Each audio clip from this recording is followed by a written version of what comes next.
Hello, ladies and gentlemen. Welcome to the 55th episode of the FilmBrony podcast. I am, of course, Nick Canino, the guy in charge of the podcast, and with me is the person that created the whole podcast. So, would you like to introduce yourself?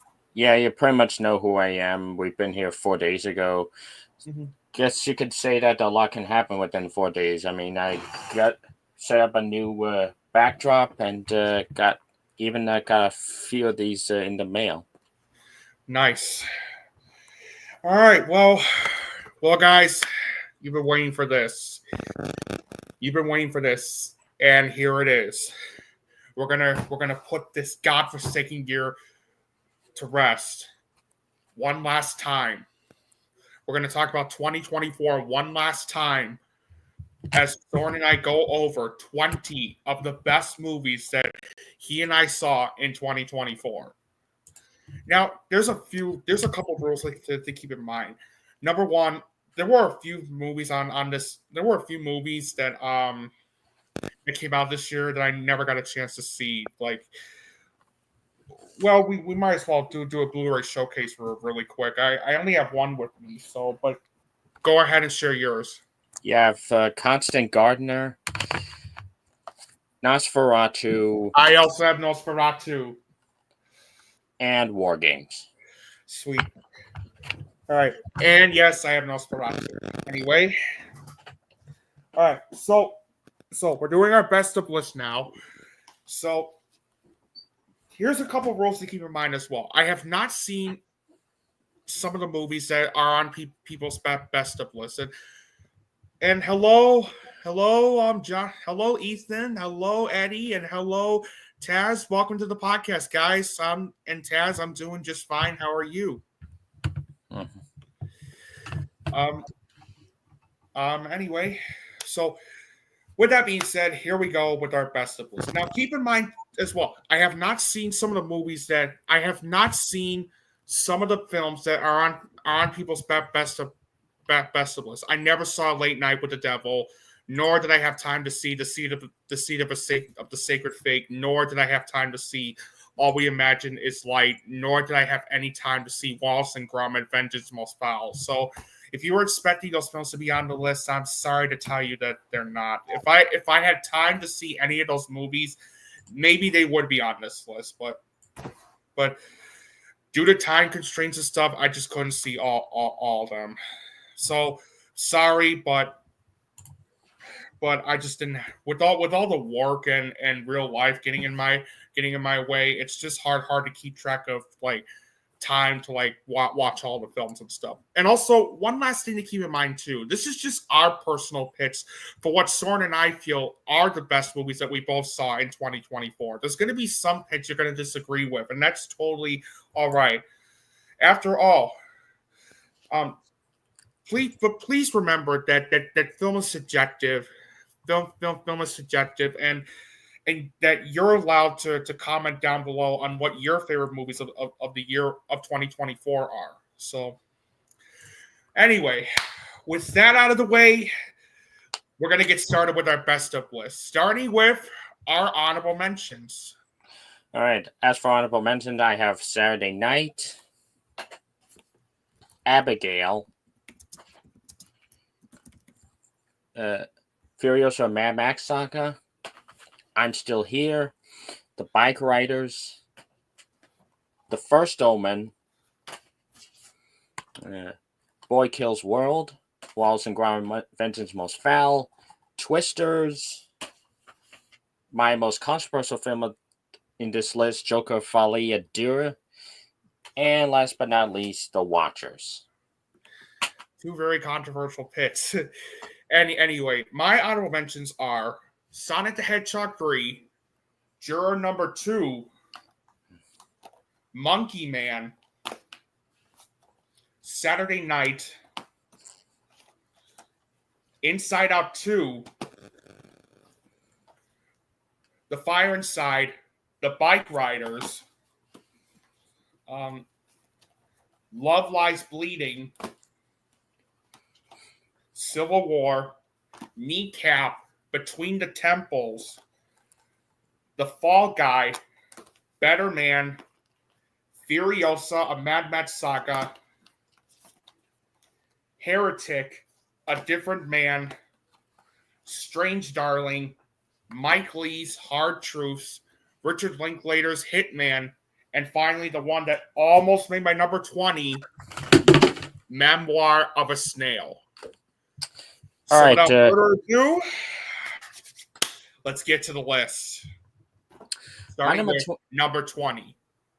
My number 20 is this year's Triple R, though I wouldn't know since I haven't actually watched that movie. That being said, my number 20 is Kill.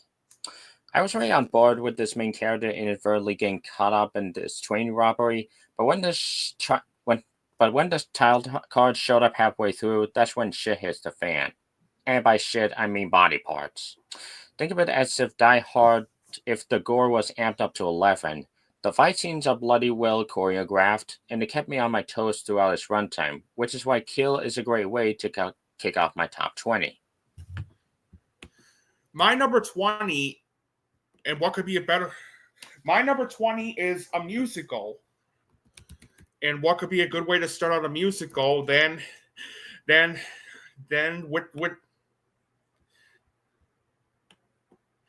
with this movie. My number 20 is Amelia Perez.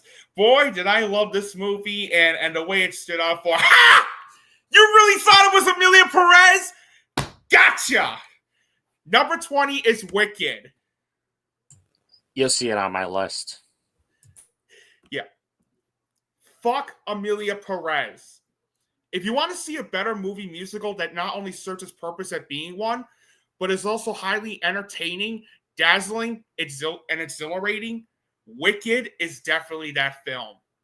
I was surprised with how much I really loved this one. I mean, going in, I thought Wicked looked good, but I knew it was going to be one of those good but not great movie musicals. But holy shit, was I wrong. I absolutely loved this one. The acting was brilliant, including Cynthia Erivo, who was magnificent as El Fabatrop.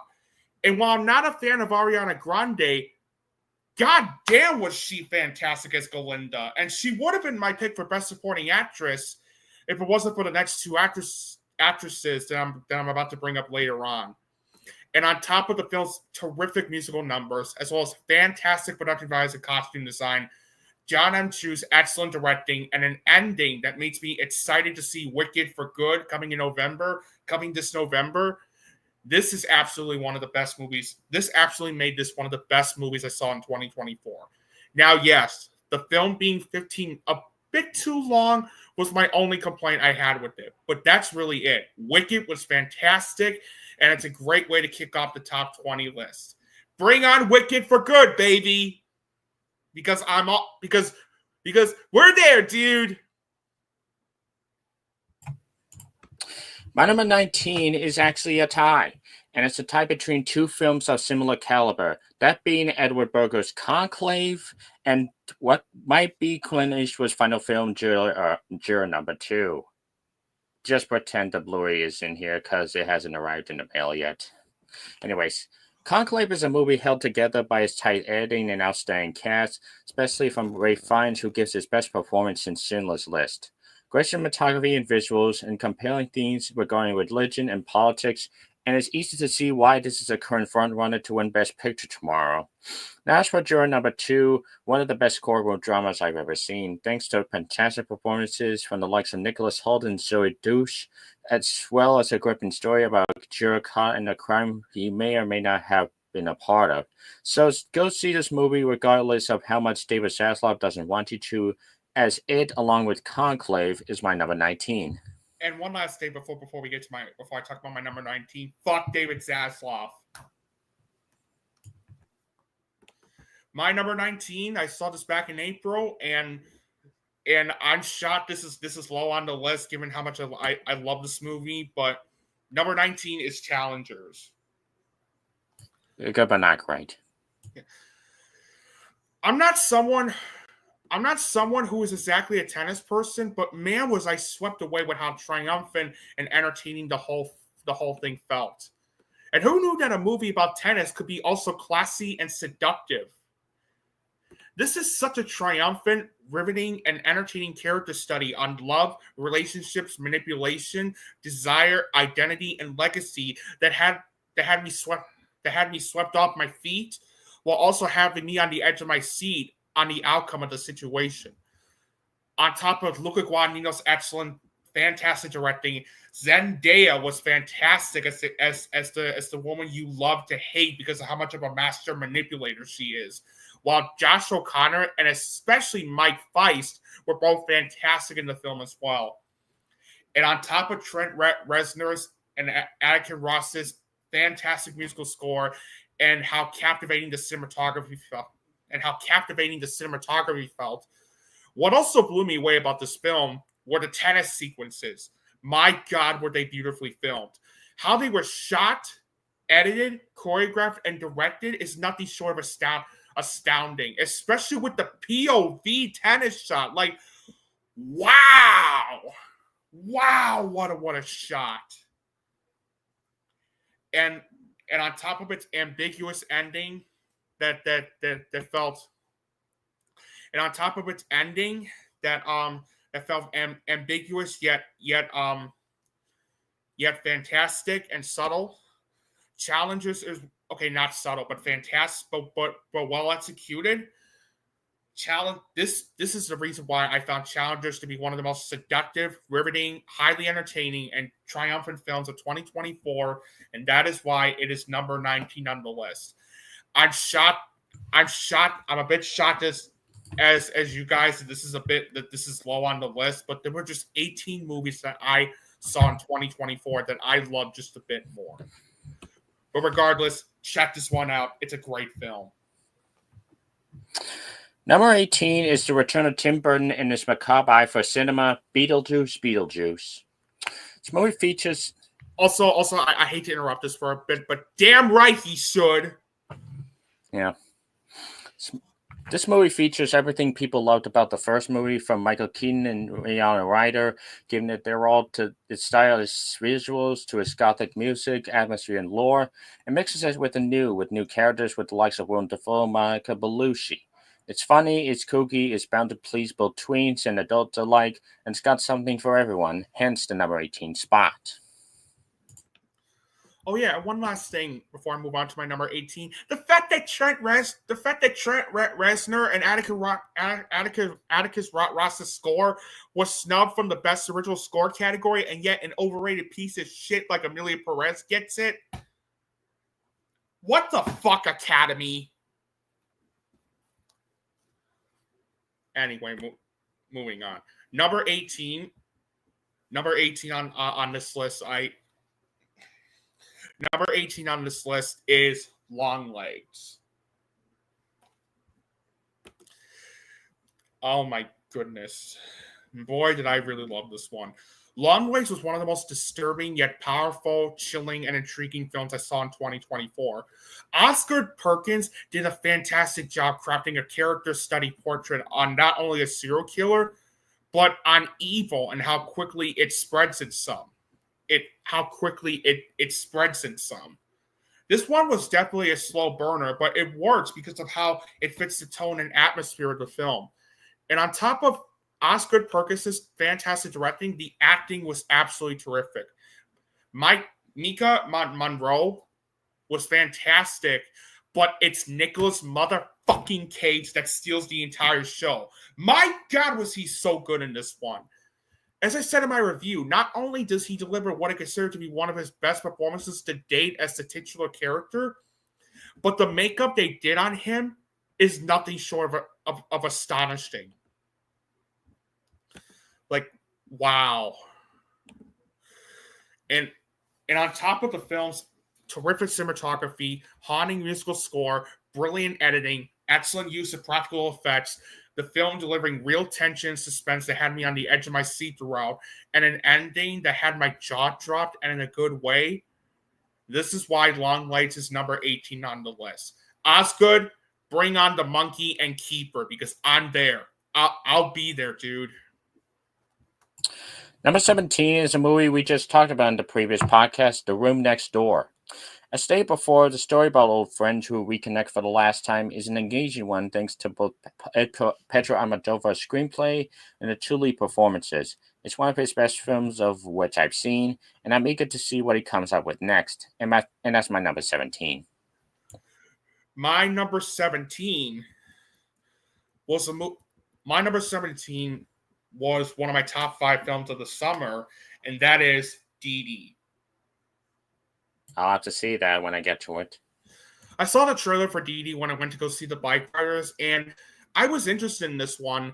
But when I saw that the film won the Audience Award at the Sundance Film Festival, I was a bit cautious, given that the last time I saw a movie that won that award was Cha Cha Real Smooth, and I did not like that movie at all. I gave that a thumbs down and called it one of the most overrated films of this decade.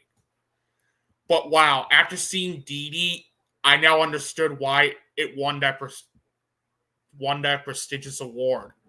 Not only was Dee Dee one of the most deeply moving and relatable and entertaining films I saw in 2024, but it's also such a wonderful coming-of-age portrait of friendship, belonging, and loneliness, as well as who you are and what it means to grow up.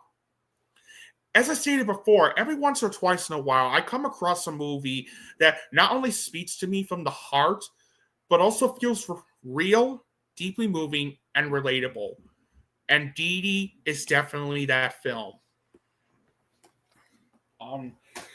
For Shawn Wayne's first time writing and directing a movie, he did an incredible job.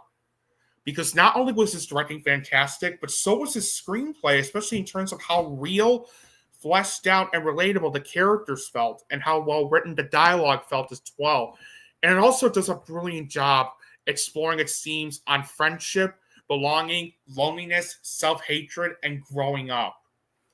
And the acting was absolutely terrific. Isaac Wayne delivers such a riveting breakthrough performance as Chris, and Joan Chen delivers one of the best supporting performances I've seen in 2024 as Chris's mother. And her not getting that much screen time is kind of the reason this is a bit lower on the list. And I agree with Shea Frillas on that top 20 films of 2024 that I wish she got more screen time. But it's mainly because of how compelling of a character she was. But that's besides my point. The look at the film was so well done that it made me feel like I was really back in the film setting, which was 2008. The film and it has one of the most touching endings I saw in 2024. Like, I'm not kidding. The moment the last shot of the film happened, the moment I saw the last shot of the film, it had me in tears. It had me in tears as I left the theater. Overall, Dee Dee is funny, charming, deeply moving, and that's why it's number 17 on the list. Number 16 is the contender for the trippiest movie of the year, I Saw the TV Glow. Which I'll talk about that in a bit. The coming-of-age story about high school friends who bond over an obscure TV show slowly becomes a mindfuck of an experience, filled to the brim with great performances and trippy visuals. It's a movie that's best going into as blind as possible, and that's why my number 16 is I Saw the TV Glow. My number 16 is a runner-up for the best animated film of the year, Flow. Which is my number 15. Nice. Well, let's talk about it. Beautiful animation complements an intriguing story about a group of animals who try to tolerate as they survive a massive flood, all without dialogue. It's living proof that visual storytelling is the way to go in terms of filmmaking, and it better win the Oscar tomorrow, and that's my number 15. Flow was absolutely one of the most breathtakingly beautiful and exhilarating animated films I've ever seen. It's such a great tale about fighting against extreme odds that doesn't need dialogue and rather lets the animation, visuals, music, and the sound design do the storytelling.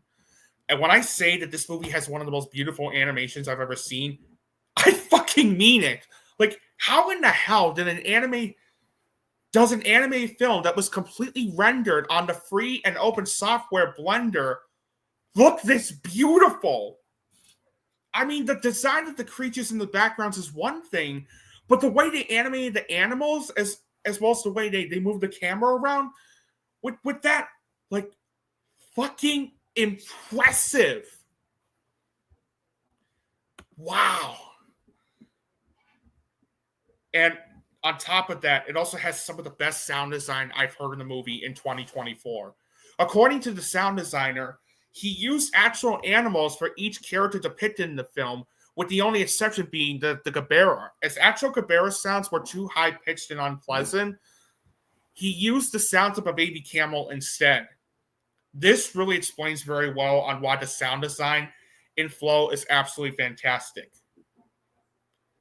And yet the fact it wasn't nominated for Best Sound at the Oscars and this overrated piece of shit Amelia Perez was like, are you fucking kidding me, Oscars? Are you kidding me? But yeah, overall, Flow is one of the most breathtakingly beautiful and exhilarating animated films I've ever seen, and that's why it's number 16 on the list.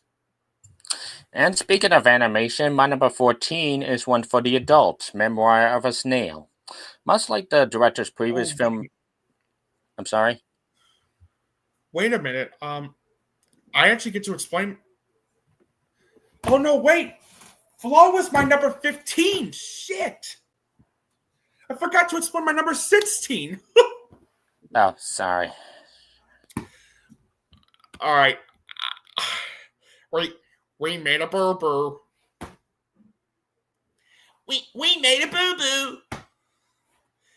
Or I made a boo-boo. Oh, fucking hell. Fuck. Okay, number 16 is... Number 6... Yeah, Flow was number 15. I do apologize for that. Number 16 is one of the funniest movies I saw in 2024. Thelma. I'll get to that later. Thelma was absolutely one of the funniest movies I saw in 2024, and also one of the most heartwarming and deeply moving films I saw that year too. I have to give huge kudos to the writer-director Josh Margolin for not only the way he directed the film, but for also how he wrote the screenplay as well. He stated in interviews that this was based on his experiences he had with his grandmother, and it clearly shows. Not only with how well developed June Squibb's character felt, but with the way it explores the film explored its relatable themes on aging and family. And speaking of June Squibb, oh my God, she was fantastic as Thelma Post. And she was also really funny, too. And speaking of the comedy, her inspiration with Tom Cruise and Mission Impossible, and the way she gets back at that scammer for scamming $10,000 out of her money, felt witty, clever, and well-written. And the scammer, played Mitch!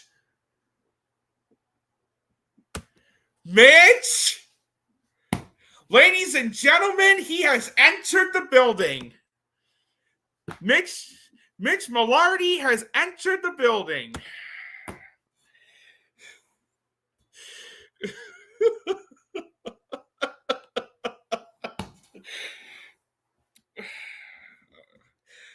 Anyway, Malcolm McDowell played the scammer in the film, and he was absolutely magnificent. He doesn't have a lot of screen time in the film, but boy, was he brilliant. And Richard Roundtree I also loved Richard Roundtree as Thelma's best friend, Ben. And with this being his final film due to his passing in 2023, it couldn't have ended on such a great note. And without spoiling what happens towards the end of the film, it has one of the funniest explosions I've ever seen in a movie. When my mom and I were in the theater and we saw that scene, we both laughed our asses off. Overall, I absolutely love Thelma, and that's why it's number 16 on the list. And we already explained our number 15, so let's move on to number 14. Number 14 is another animated film. It is one for the adult, Memoir of a Snail. Much like the director's previous film, Mary and Max, the movie presents the themes of childhood trauma, disorders, depression, religious trauma, and ultimately hope, all in the realms of stunning stop-motion and solid performances. And if this doesn't convince people that animation is more than a kids genre, then nothing will. And that's why it's my number 14. And to answer your question, hell yeah, I am! My most anticipated film of 2026. Yeah, same here. All right, number 14 on the list. Number 14 is September 5th. Going into September 5th, I didn't know what to expect other than it takes place during the 1972 Olympics and what was known as the Munich Massacre. And yet, not knowing much about this film made September 5th one of the most compelling, hauntingly riveting, and intriguing films I saw in 2024. God damn it. This was a perfect recreation of what was going on in Munich, told from the perspective of the ABC Sports crew and their coverage of the events that had me on the edge of my seat throughout. And what's fascinating about this movie is that even though you know the outcome of what happened during that tragic event, the presentation still leaves you on the edge of your seat, wondering what was going to happen next. And it's all thanks to director Tim Feldbaum, who's Swedish, I should add, for the way he guides us through this chaos that was going on. The acting was absolutely terrific, including from Peter Sarsgaard, John Magaro, and Ben Chaplin, who all delivered such fantastic performances. And on top of the film having fantastic cinematography, as well as delivering real tension and suspense throughout, the film's production values and editing were also fantastic, especially with how they combined and edited real footage of the tragic event together, which blew me away. It really did blow me away.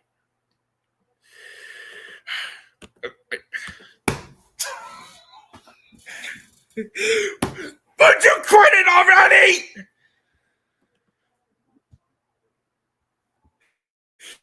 You better be on your best behavior, Mitch.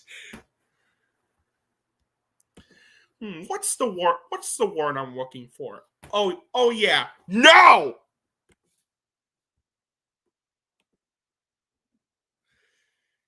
Overall, September 5th is absolutely one of the most compelling, riveting, and intriguing films I saw in 2024, and that's why it's number 14 on the list. Number 13 is the most overlooked film of the year, Lisa Frankenstein. Think of this movie as if Tim Burton directed a John Hughes movie, as this depressed gothic girl develops an affair with his reanimated corpse. With great performances, visuals, and music, this movie proves that a goth and a zombie can have better chemistry than most cliched romances nowadays. So go to see this movie if you haven't, as it's my number 13. All right, my number 13. My number 13 is My number 13 is a director that made a great rebound following his latest disaster. And number 13 is James Mangold's A Complete Unknown. Man, did James Mangold redeem himself with this one after the disastrous Indiana Jones and the Dial of Destiny film. He did an incredible job crafting a compelling music biopic on Bob Dylan and the controversy surrounding his use on electric instruments.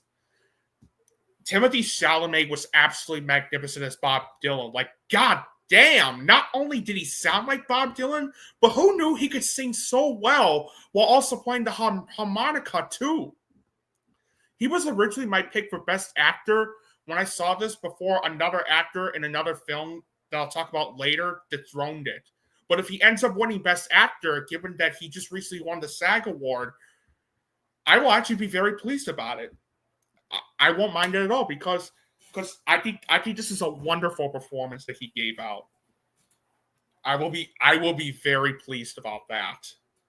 Very pleased.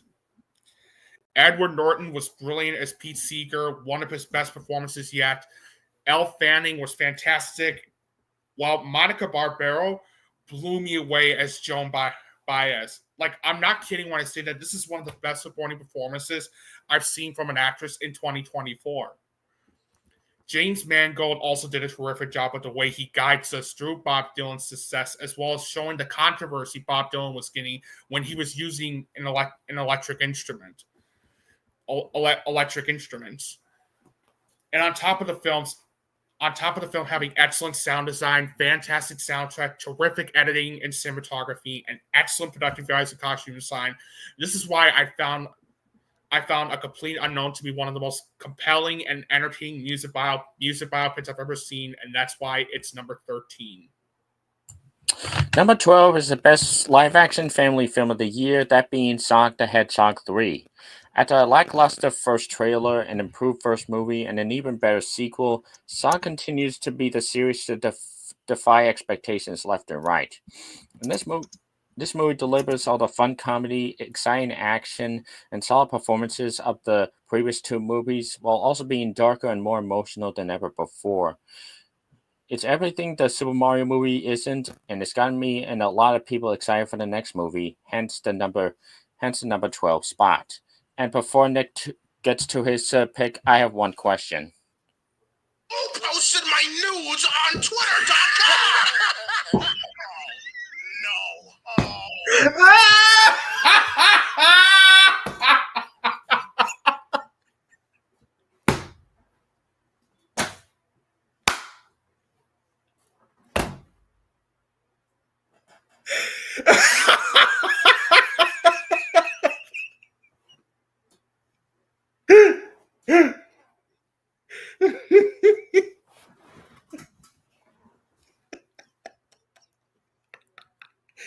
Oh my god.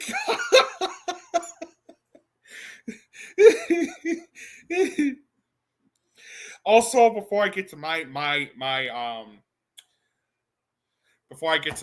12, oh shit. Okay, before I get to my number 12, you know how, like, on the last podcast I had Smurfs as my least anticipated film of 2025. I forgot to play this clip that describes my reaction towards Influencer Smurf. My name is Influencer Smurf, like it's subscribed to my YouTube channel. Son of a bitch. Fucking ads. Telling me. Anyway, as I was saying, my name is Influencer Smurf, like it's subscribed to my YouTube channel. How do you do, fellow kids?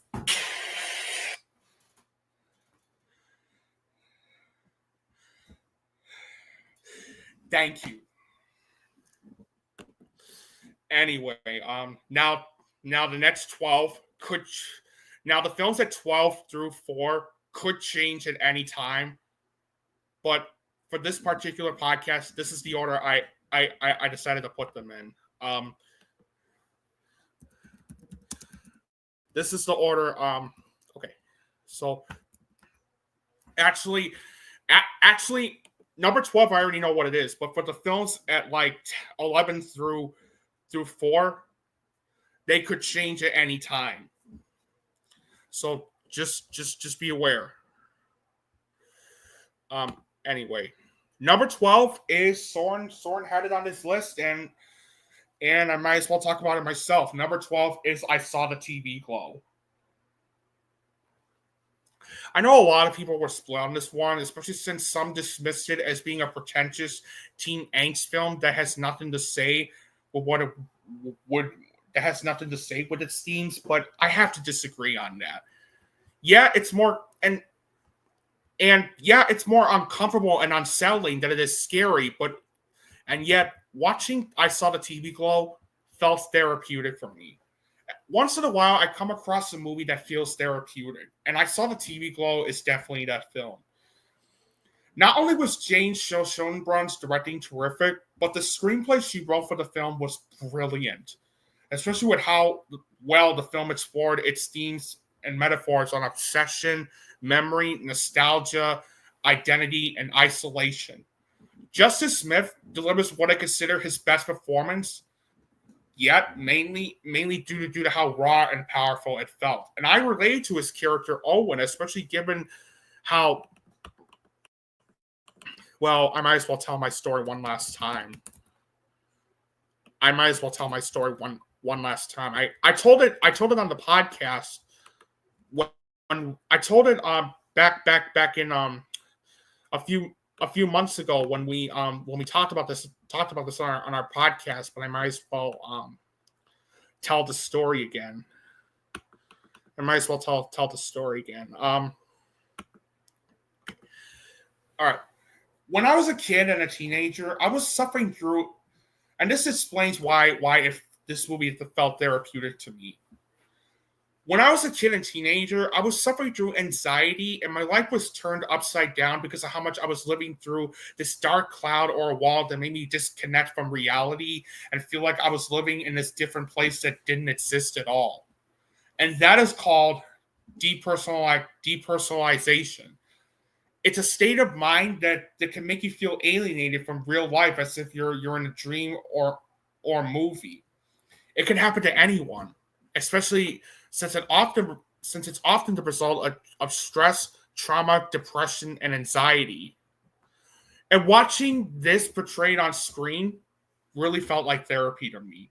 I mean, the whole time I was watching, I saw the TV glow, I kept thinking, that's like how I was. That's exactly like how I was. And here's another reason why this is on the list. The way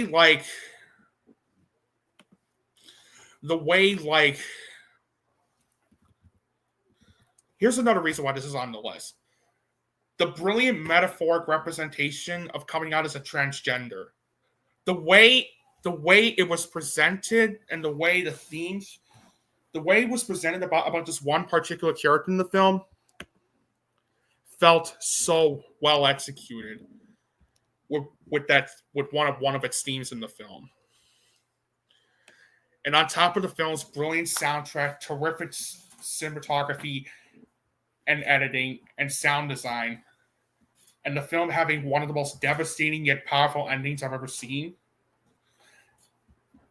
it also raises a good question that you can't help but wonder.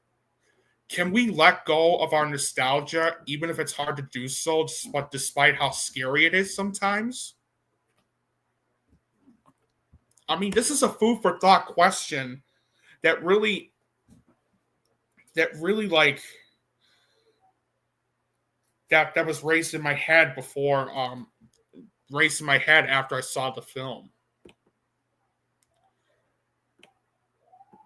And yeah, the brilliant metaphoric representation of coming out as a transgender was so brilliantly done. Hey, Amelia Perez, take notes!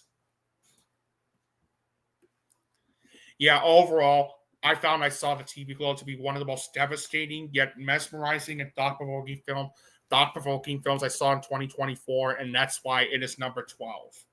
I cannot wait to see what Jane Schonenbrunn does next. And this shows why we need more directors like her. So whatever you make next, Jane, I can't wait to see it. Number 11 is the most underappreciated film this year by a country mile, The Fall Guy. The Fall Guy. This movie combines high-octane action from the likes of Fury Road and John Wick with a surprising amount of deconstruction of the film industry that remains true today. The acting's great, the humor's fantastic, and this was this year's definition of the summer blockbuster, which is more than worthy enough for the number 11 spot. Now, number 11 and number 10 could change at any point. But now the films at number 11 and number 10 could change at any point. Given that I love studying history, but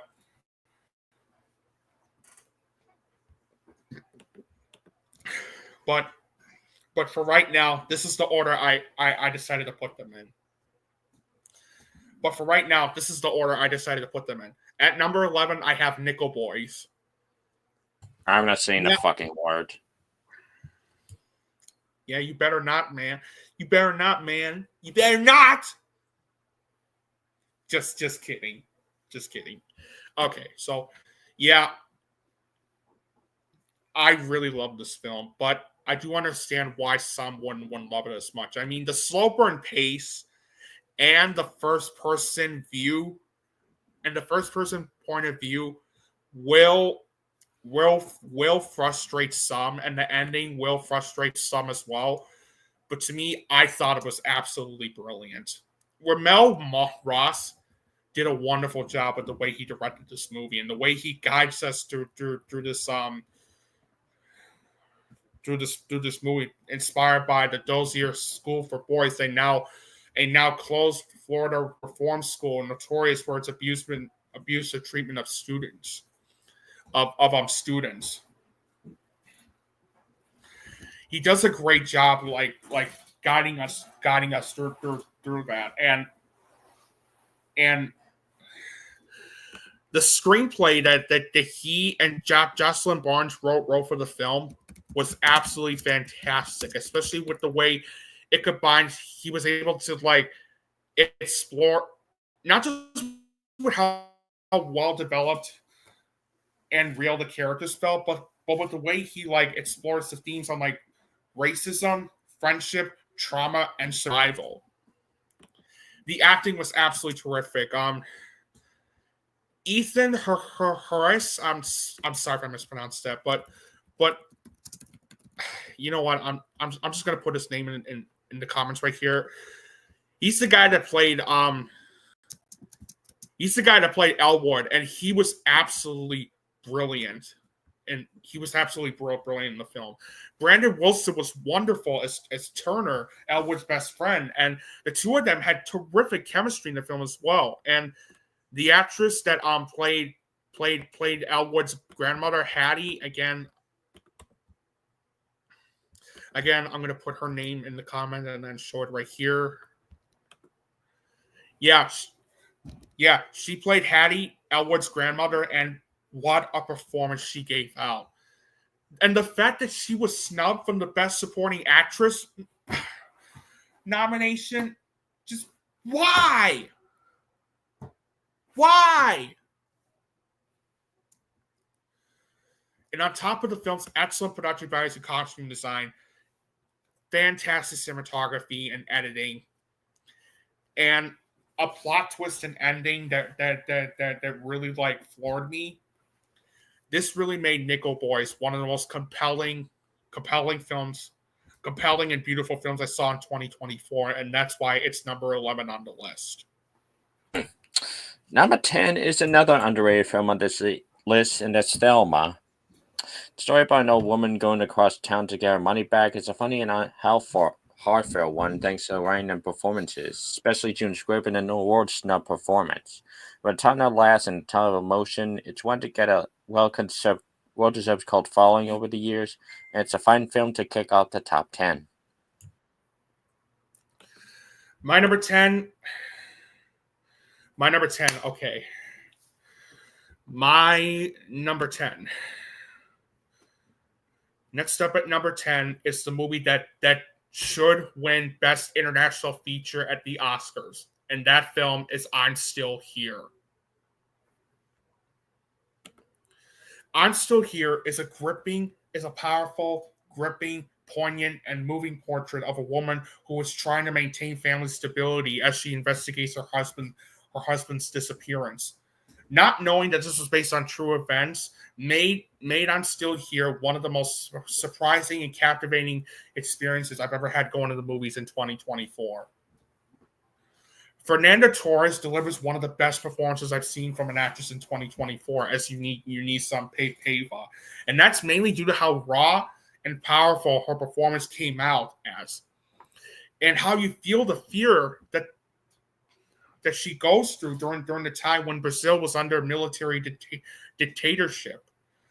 And what director Walter Salles has crafted is nothing short of astonishing, especially with how he takes his time showing us the mundane life of the family within the first 40 minutes of the film before all hell breaks loose the moment her husband Rubens gets kidnapped. And the way the film kept on going by showing the aftermath of the family 25 years later and then 20 more years later was such a brilliant choice. And given today's climate that we're facing, again, without going into this for political reasons, I'm Still Here seriously couldn't have come out at such a better time. Overall, I'm Still Here is one of the most powerful, gripping, poignant, and moving films I've ever seen, and that is why it's number 10 on the list. And Oscars, listen to these words that are coming out of my mouth. Do not give Emilia Perez the Best International Feature Oscar. Give it to I'm Still Here instead. That film is more worthy of getting that than Emilia Perez. Indeed. That's all I need to say about this. Speaking of musicals, number 9 is the best musical of the year in the year of mediocre musicals, Wicked.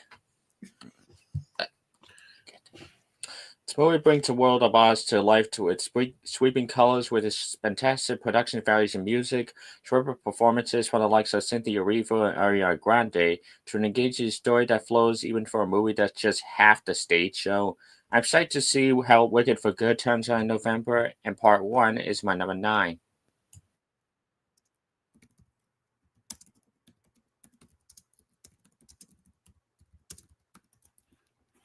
All right. So my number 9, coming in at number 9, is hold on. Okay, so hold on. Give me a second. Give me a second. Hold on. There we go. Okay. At number 9. Always keep fucking up today, Nick. Always keep fucking up. At number 9, I have one of the funniest and most moving films of 2024. A Real Pain. I'll get to that in a bit. Yeah. I absolutely love The Real Pain. Jesse Eisenberg. I mean, I didn't like Jesse. I wasn't a fan of Jesse Eisenberg's last movie, which was When You Finish Saving the World. But man, did he pull a 180 with A Real Pain. Like a freaking 180. A freaking 180 with this one.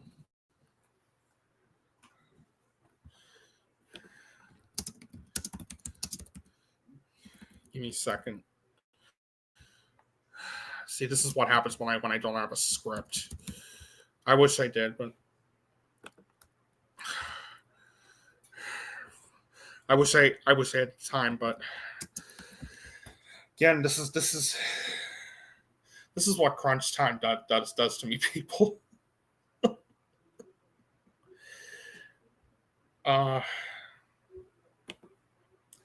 Go to post. Here we go. Okay. This is absolutely one of the most heartfelt, funny, relatable, and deeply moving films I've seen this entire year. Not only did it feature some fantastic tour de force performances by Jesse Eisenberg. Not only was Jesse Eisenberg excellent as David, but Kieran Culkin is my pick to win Best Supporting Actress as Benji. The way his performance came out, my God, it felt funny and relatable, and the chemistry that he and Eisenberg had was absolutely fantastic. And Jennifer Grey was also great in the film as Marcia. Not to mention Jesse Eisenberg did a wonderful job with not only the way he directed this movie, but with the way he wrote the screenplay for the film, especially with how real and fleshed out the characters felt, how witty and well-written the dialogue felt, and how it does a fantastic job exploring its themes involving masculinity, grief, generational trauma, and reconnection. And on top of its excellent piano musical score, fantastic cinematography, terrific editing, and the humor and the comedy feeling very clever and well written with how it handled its Odd Couple-esque comedy. Hey, Venom: The Last Dance, take notes.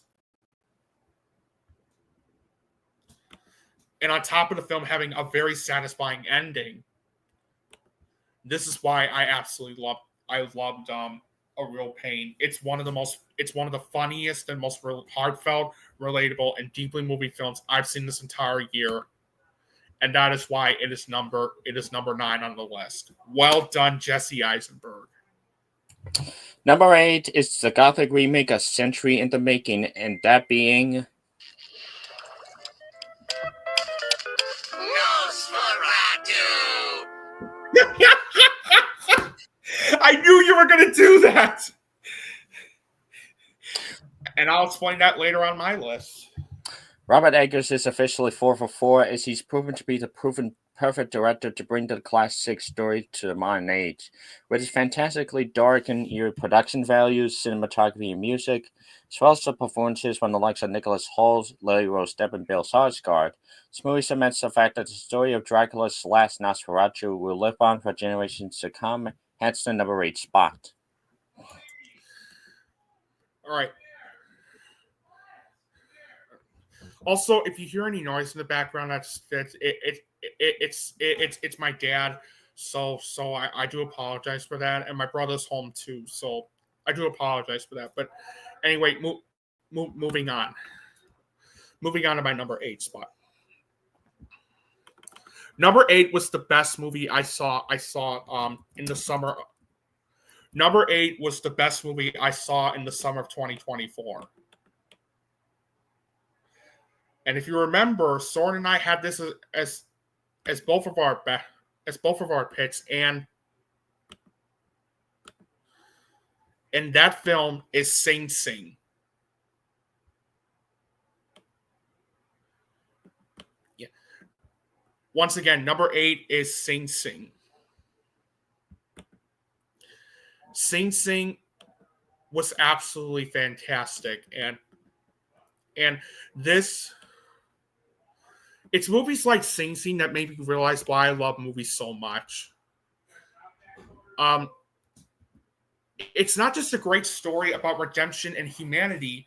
It's also a great story about the power of art and why art and theater are always important to us. And I'm glad Colman Domingo has been nominated for Best Actor, because this is what I consider his best performance to date. His performance as John Devine G. Whitfield felt so compelling and raw that at times I forgot he was even playing a character.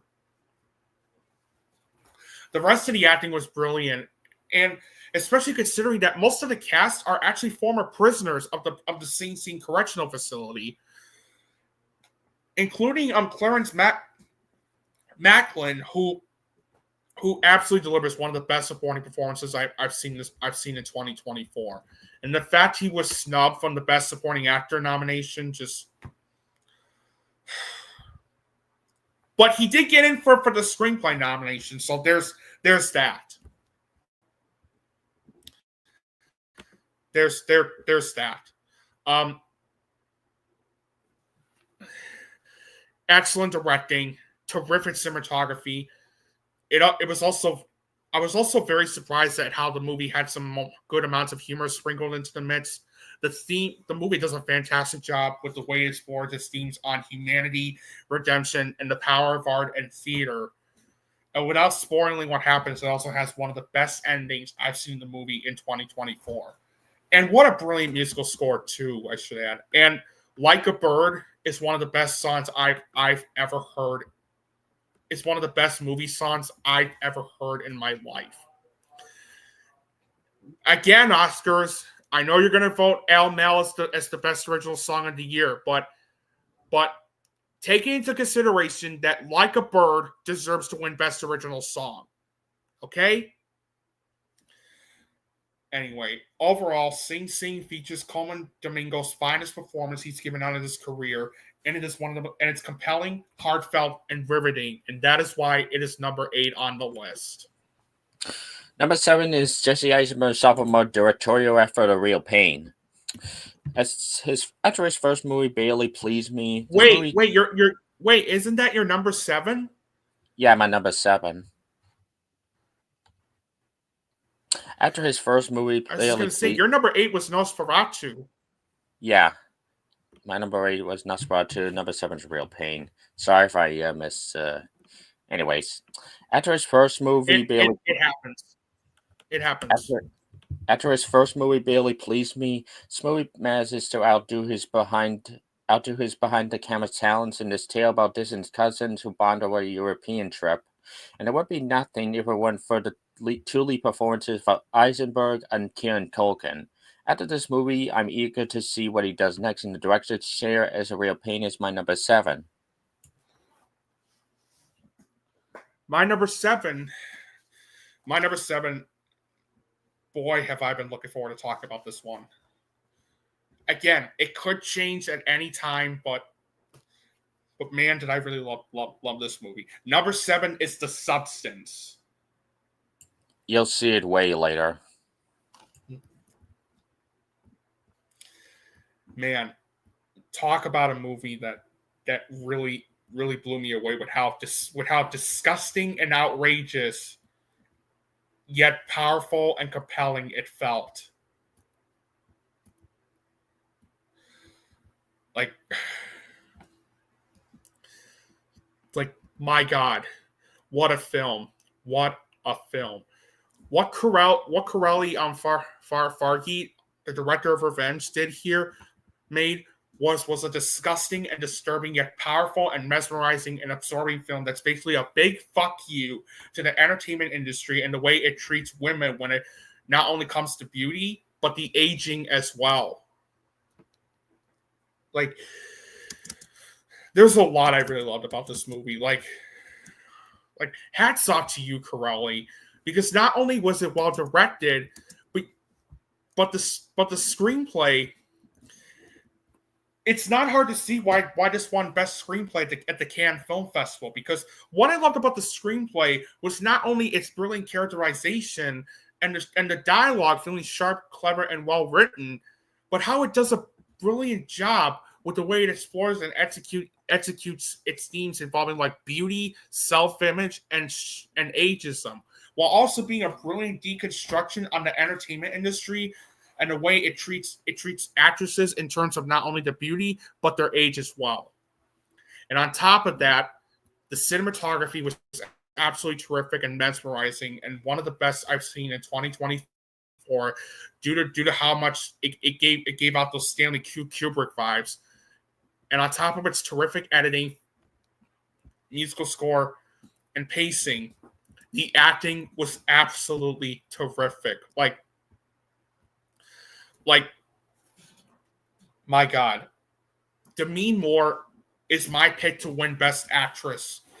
Is my pick to win Best Actress tomorrow. Like there was a time when Demi Moore was a sex symbol back in the 80s and 90s before her aging started to show signs of her time in the spotlight. But man, she really delivers her best performance yet, and she needs to win. She absolutely needs to win. Margaret Qualley was excellent as the younger version of Elizabeth named Sue, and it definitely fits the themes of the film very well as a result of her brilliant performance. But Dennis Quaid, what a fucking performance! He's so cartoony and over the top in this movie, yet that actually works because of how his character is supposed to be a takedown on scumbag producers. And the practical effects. Oh my goodness. Like seriously. The best way I would describe the practical effects in The Substance are grotesque, yet well detailed and fantastic. Seriously, hats off to the practical effects artists for the way they designed the disturbing imagery when it came to the body horror elements of the film. It's going to be very difficult for me to shake any of these disturbing images off my head. And the last 15 minutes of the film, without giving away what happens, oh my God. Like, imagine if the Blob met the Texas Chainsaw Massacre. That's the best way I would describe the last 15 minutes because of how fucking wild it is. And in a good way. Yeah, overall, The Substance is one of the most outrageous and disturbing, yet powerful, absorbing, and mesmerizing films I've ever seen. And it would have been my pick for the best horror film of the year if it wasn't for another horror film that Søren mentioned, but I'm going to get to that in a little bit. That's why it's number 7 on the list. Number 6 is the best Pixar film in 10 years and hands down the best animated film of the year, Inside Out 2. It seems like a tough challenge to even hold a candle to the original film, but this movie pulled off with flying colors. Much like Beetlejuice, this movie delivers everything we all loved about the first movie and gives us even more. The animation is colorful, the characters charismatic, and the story bigger, darker, and more daring and more emotional than it's ever been before. After this, I'm eager to see what Inside Out 3 would be like, as this movie has set the standard for this franchise, and it's a fantastic contender for the number 6 spot.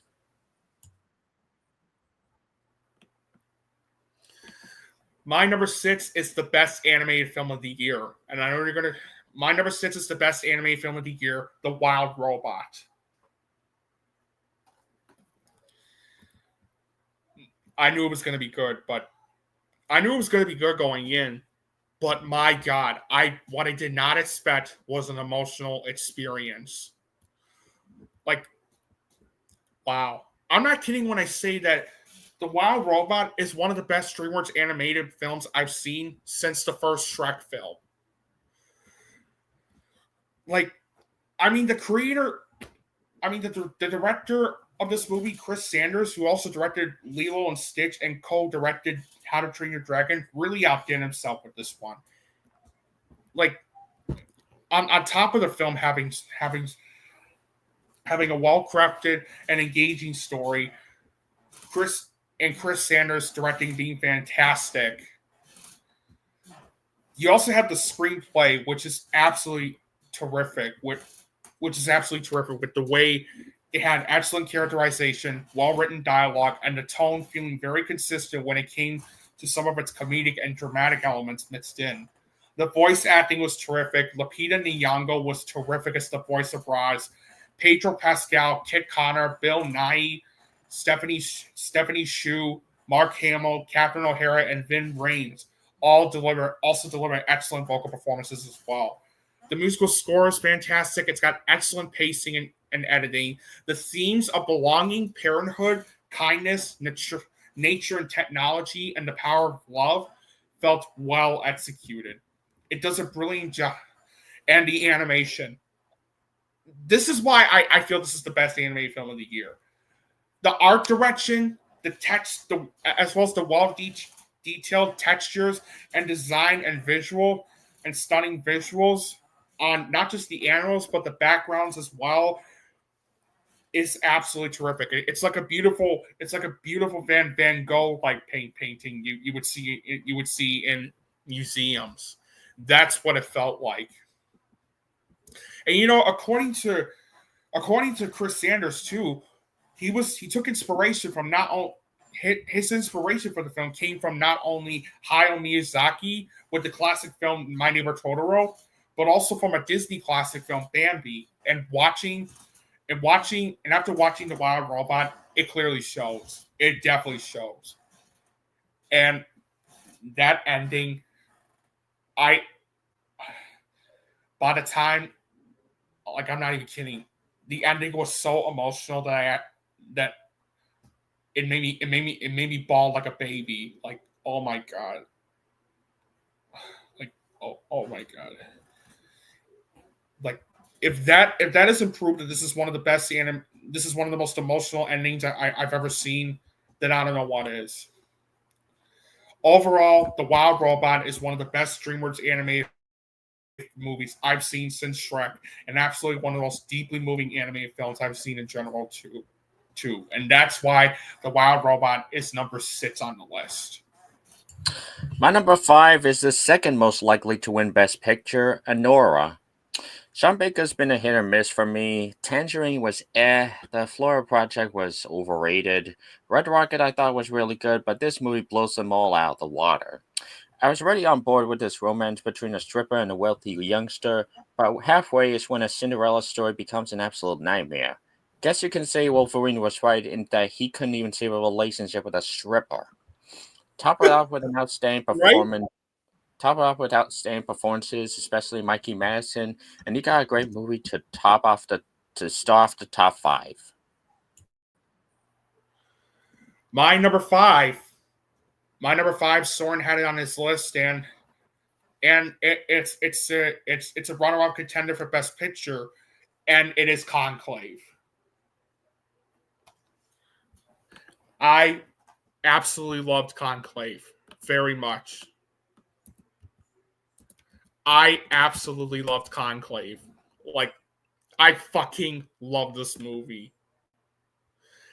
Edward Berger's follow-up to his Academy Award-winning All Quiet on the Western Front was absolutely terrific. Conclave is one of the most compelling, riveting, and intriguing movies I've seen this entire year. On top of the film having a knockout Oscar caliber performance by Ray Fiennes and Isabella Rossellini, absolutely deserving the Best Supporting Actress nomination and my runner-up for Best Supporting Actress. We'll get to who my Best Supporting Actress winner is when we get to my number 2 spot, but you get the point. As well as like John Lithgow and Stanley Tucci, as well as those fantastic performance by those actors. It has excellent production values and costume design. It has excellent costume design. The story felt highly engaging. It had excellent sound design, excellent cinematography, excellent musical score. It's amazing. The themes felt very well executed, and without spoiling what happens, there's a plot twist in the film that had my jaw dropped, and in a good way, I should add.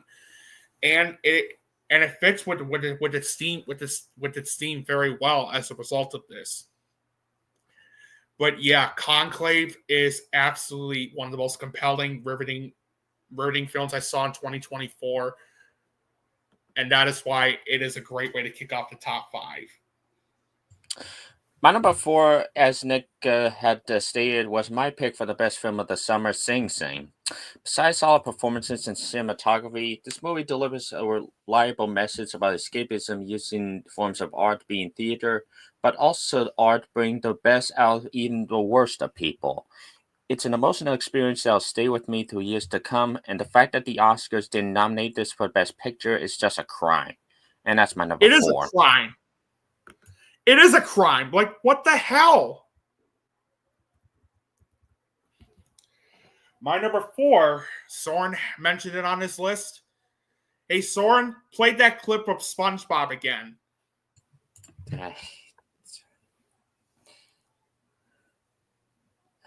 My number 4. Can I have a job at what I want?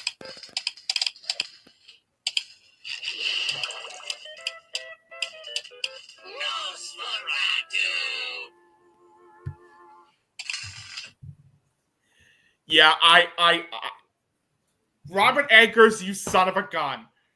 You have done it again, man. You have done it again.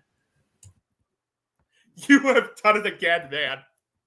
Like, oh my God. Like, it was a powerful, haunting, terrifying, and chilling experience that had me on the edge of my seat throughout, thanks to the film's eerie and gothic atmosphere, as well as it delivering real tension and suspense. The story felt chilling and intriguing. Robert Eggers' directing was fantastic, and so was the screenplay, mainly in terms of the characters being fleshed out and well developed. It's dialogue feeling well written, and the way it explored its themes on obsession, desire, and terror. The acting was absolutely terrific. Bill Skarsgård delivers his best performance yet as Nosferatu, and that's mainly due to how menacing and terrifying he felt. Nicholas Hoult also delivers one of his best performances as Thomas Hodder. And Lily Rose Depp also delivers one of the year's most electrifying performances as Ellen Hutter. especially with how you feel the fear that her character faces throughout. And while Aaron Taylor Johnson, Emma Corrin, and Willem Dafoe also delivered terrific performances as well. It also has one of the year's best musical scores due to how eerie and haunting it felt. It's got fantastic cinematography, terrific editing. The pacing was excellent, especially with how expertly tight it felt throughout its 134-minute runtime. It also has some of the best production values of costume design I've seen in the movie this entire year, since it captures Germany in 1838 very well, and how you feel like you're back in that time. The practical effects and makeup are some of the year's best, especially with how they designed Nosferatu. Like, my God. And is the film also scary? Oh, you bet your ass it is scary, because not only did the film deliver its eerie and gothic atmosphere, but it also delivered real tension and real suspense to the point where it had me gasping and on the edge of my seat throughout. And the ending and final shot of the film, my God, it's going to stick out in my mind. It's still sticking out of my mind even after I saw this like nearly like 2.5 months ago. Like, my God.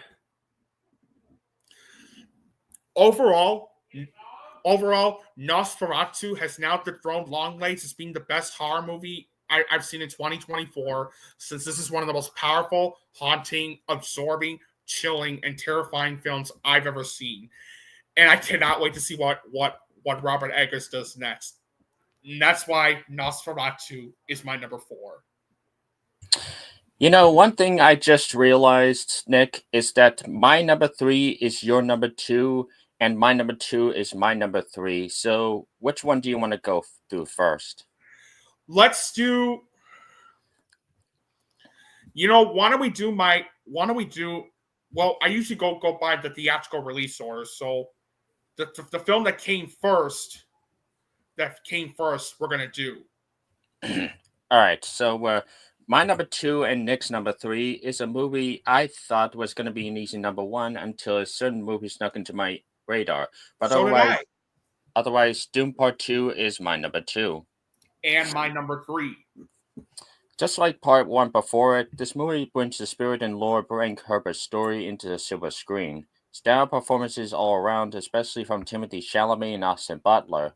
Outstanding music from Hans Zimmer, production values and cinematography that just take you into the otherworldly universe of Arrakis, and a compelling story that feels well paced for a 3-hour second part of this story, exploring the themes of religion and whether or not it's worth it, as well as making me eager to see this story conclude with Doom Messiah.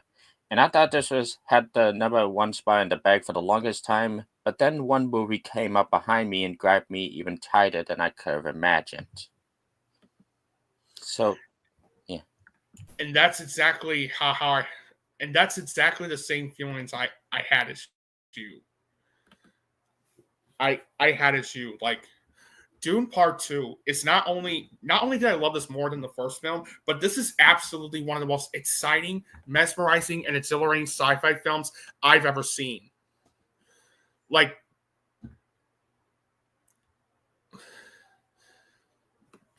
from its well-structured and highly engaging story to its fantastic screenplay and how they brought to its fantastic screenplay, excellent, terrific directing by Denis Villeneuve, and the fact he was snubbed for Best Director over Jacques Audiard for the overrated Amelia Perez. Like, wow!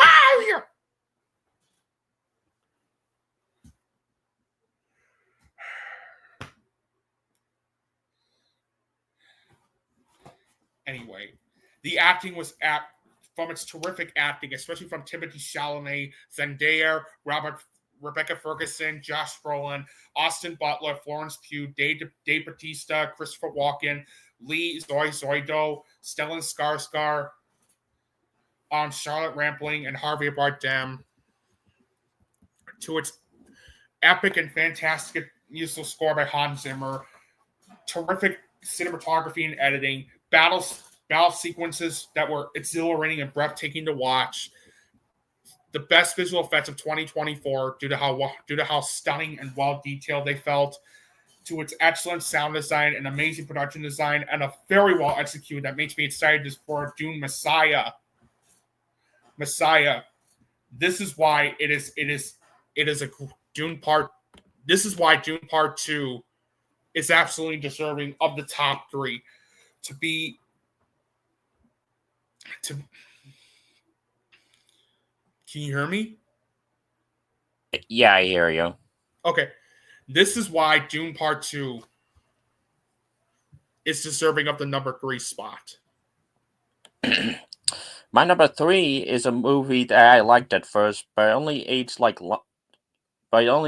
fine wine the more I thought about it, and that's The Brutalist. Yeah, if you don't know, I originally had this as my number 14 in my original video, but it just stuck in my mind in the later months. Themes about the exposure of the American dream, as well as the performances from the likes of Guy Pearce and Adrian Brody, as well as the operatic music and fantastic visuals. Plus, the 3.5 hour runtime makes it feel like an old school epic from back in the day, much like Oppenheimer and Kills the Flower Moon before it. It's a movie I'm sure will be talked about more and more in the coming years, and it's deserving as it's my number 3. And your number 3 is my number 2. Now, I had a hard time figuring out which one between Nora and The Brutalist was going to be my number 1. But after careful thinking, The Brutalist is my runner-up for this as the second best film of 2024.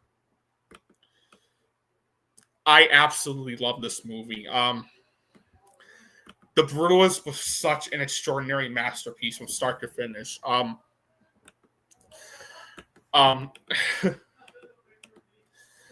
Okay, so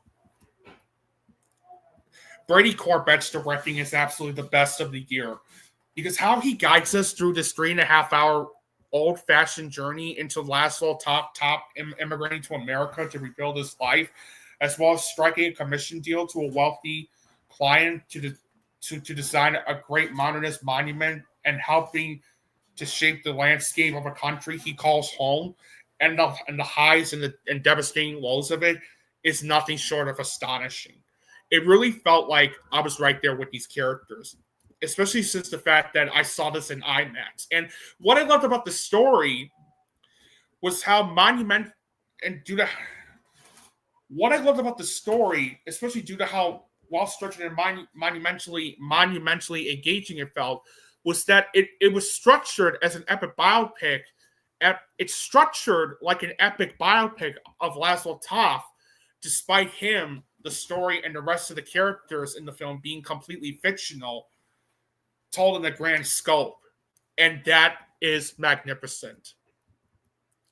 Not to mention the screenplay that both Corbett and his partner Mona Fastboy wrote for the film was fantastic and one of the year's very best, especially with how well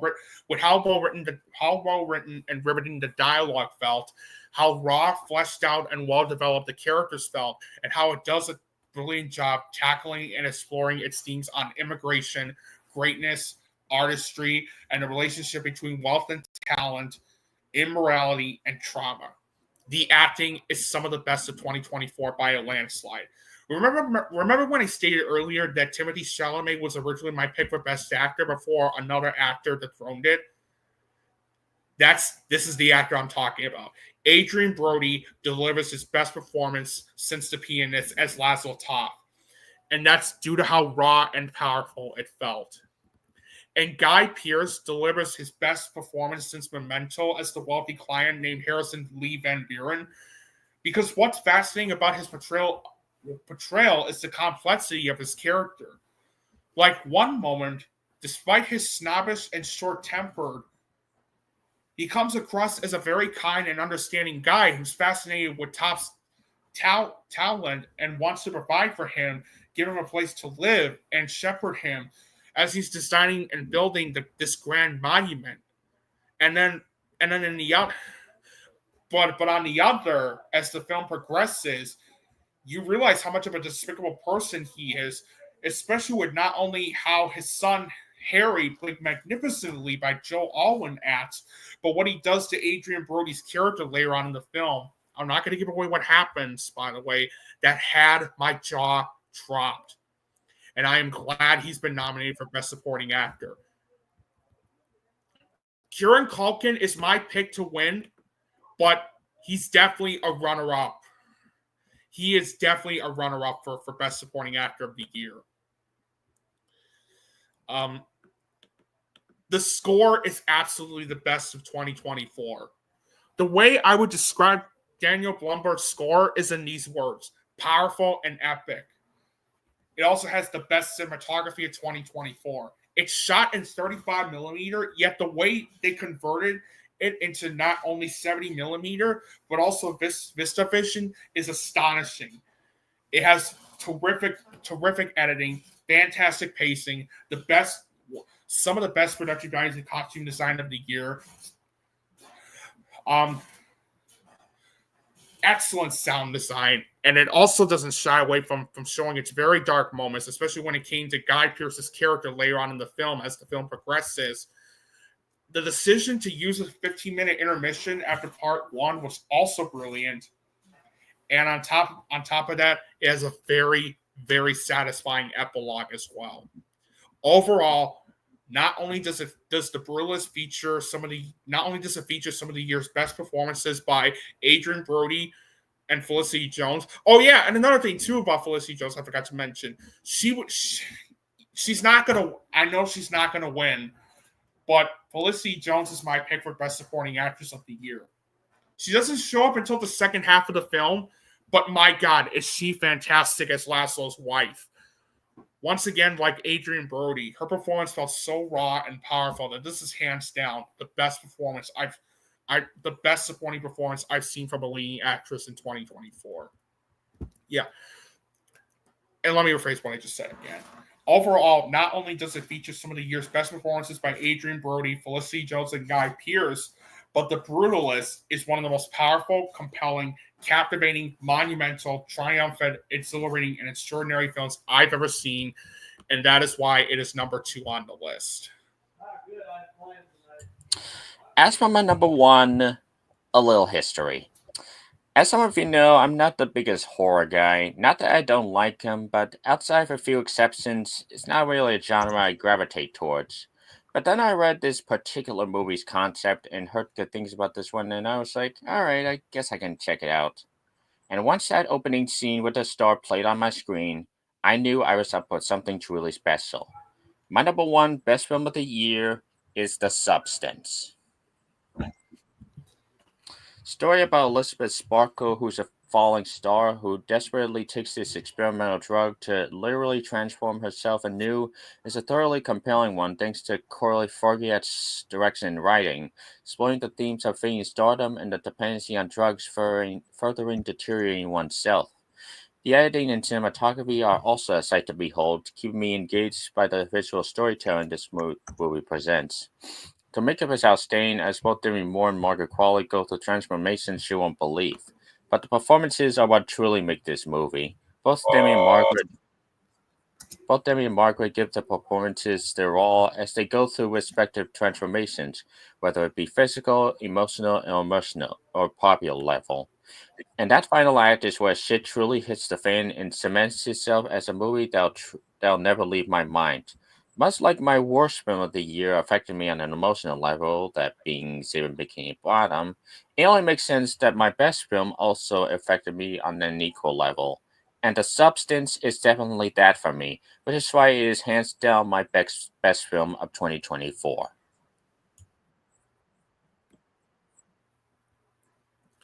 All right. My number one best film of 2024.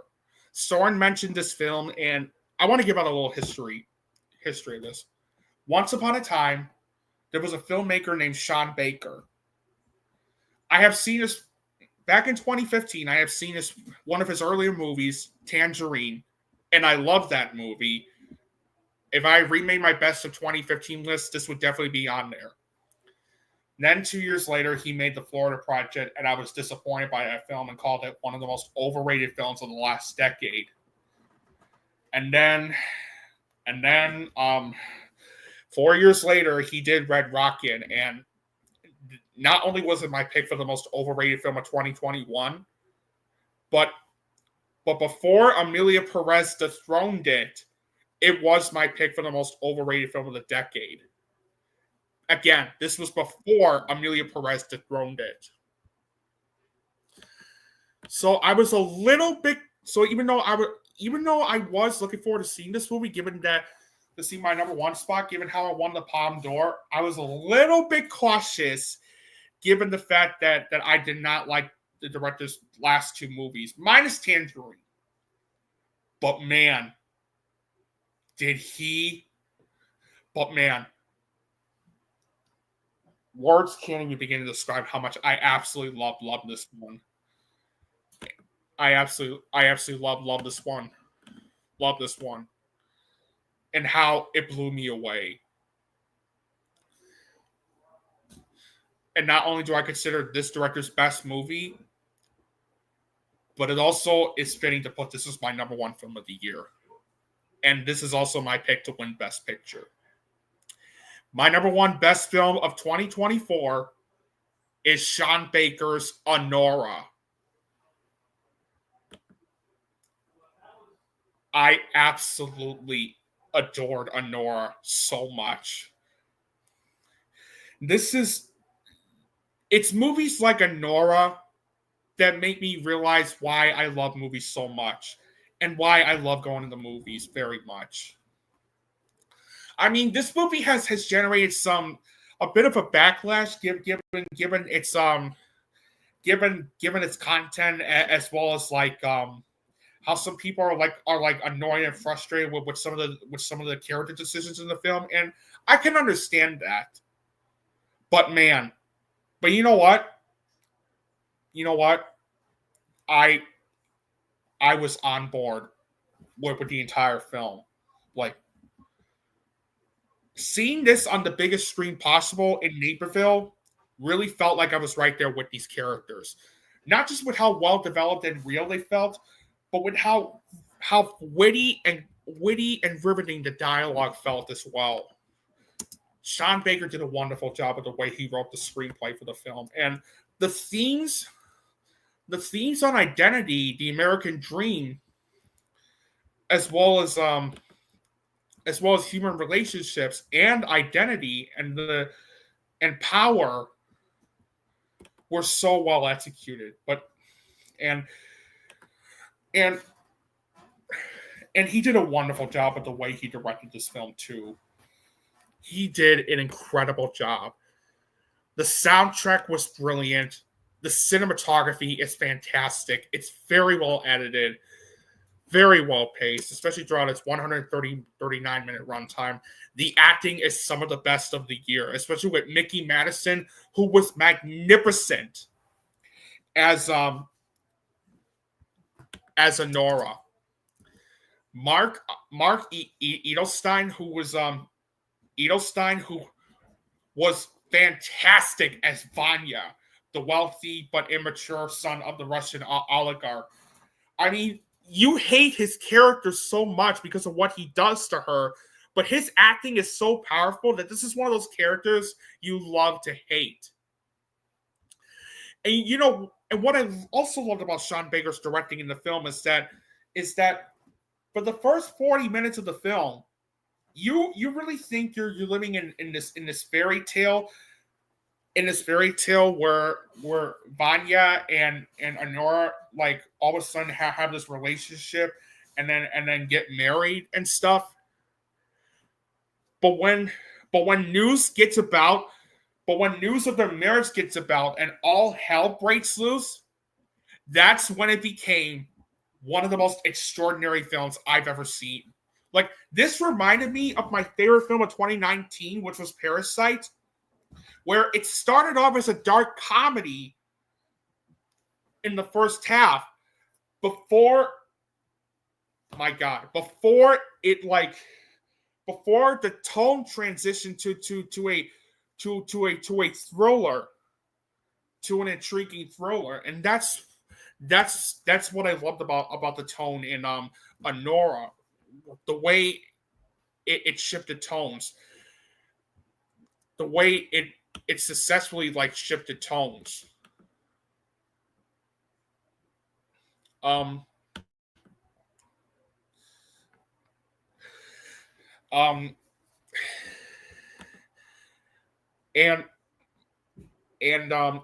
later on in the film, when when the movie shows on Vanya and his reason and his reason for it, that's when you know he's a scumbag. But here's another reason why I chose this as my number one film of the year. The way Sean Baker presents its message on not just like power and wealth, but how influence can be controlled and can be used to control and exploit others. And this is also him basically saying, be careful who you trust, who you love and trust, because not one person is what they seem to be. And if any girl out there watching this has been in relationships like this, and you watch this movie, I think you're going to relate to it very, very much. And that ending, that last shot of the film, that ending and the last shot had me like this. I was like,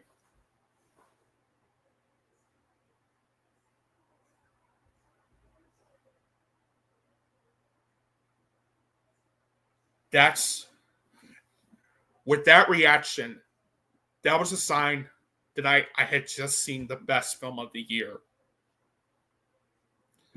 That's how terrific the film is.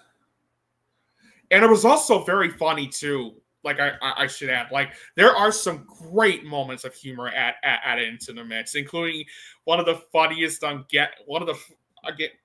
I'm not going to give away what happens, but there's a gag. There's a gag that came from Vanya. And oh my God, that was so hysterical. I fell out of my chair laughing at that.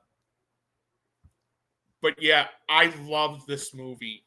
Honora not only features Mickey Madison, what I consider to be one of the year's very best performances, but this is absolutely one of the most powerful, seductive, highly entertaining, exhilarating, and extraordinary films I've ever seen. And that does a fantastic job exploring the themes involving the dark relationships involving love, power, manipulation, and identity. This was absolutely one of the best movies I've ever seen in my life. And it's joining The Father, Licorice Pizza, Everything Everywhere All at Once, and Oppenheimer as being 5 of the best movies that I've seen this decade so far. And that is why, without a doubt, Sean Baker's Honora is my number one film of 2024. Well done, Sean Baker, and to Mickey Madison, and to everyone involved. Well done. Well done. Oppenheimer is still the best film I've seen this decade so far, but this is definitely up there. For me, it's still Everything Everywhere All at Once. Dune, but Substance and Dune are up there for me.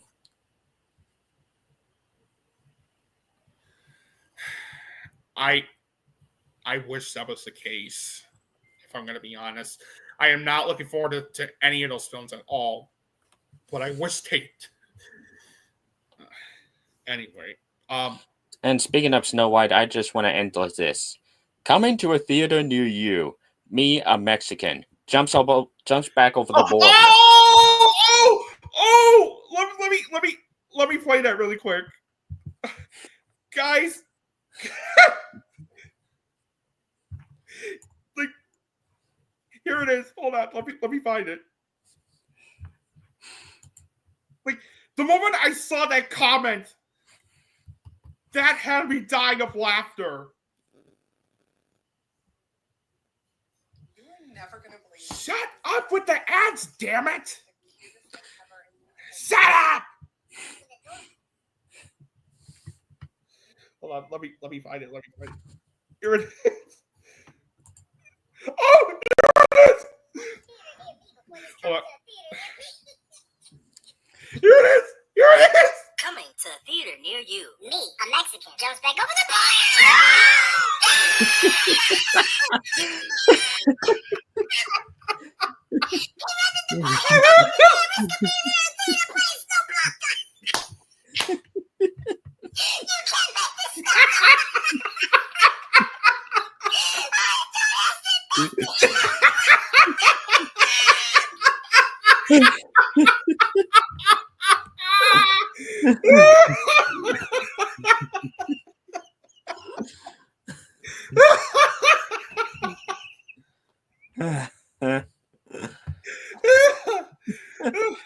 Oh my god! Like when I first saw that, I was dying of laughter, man. Like, oh my god!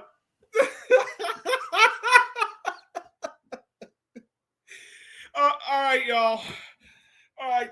Thank you so much for joining us on tonight's podcast. I hope you guys had a fun time watching it and hearing our list of the best films that Søren and I saw in 2024. We sure as hell did. And as always, be sure to subscribe to Søren the FilmBrony on his YouTube channel. The link is in the description below. Give him the love he absolutely deserves. He's a great guy to talk to and a really talented person. And until we meet again in 2 weeks for our first dozen for the first sorry. And until we meet again in 2 weeks for the first dozen of 2025 movies to cover and review. Hope you guys have a good night, and as always, take care.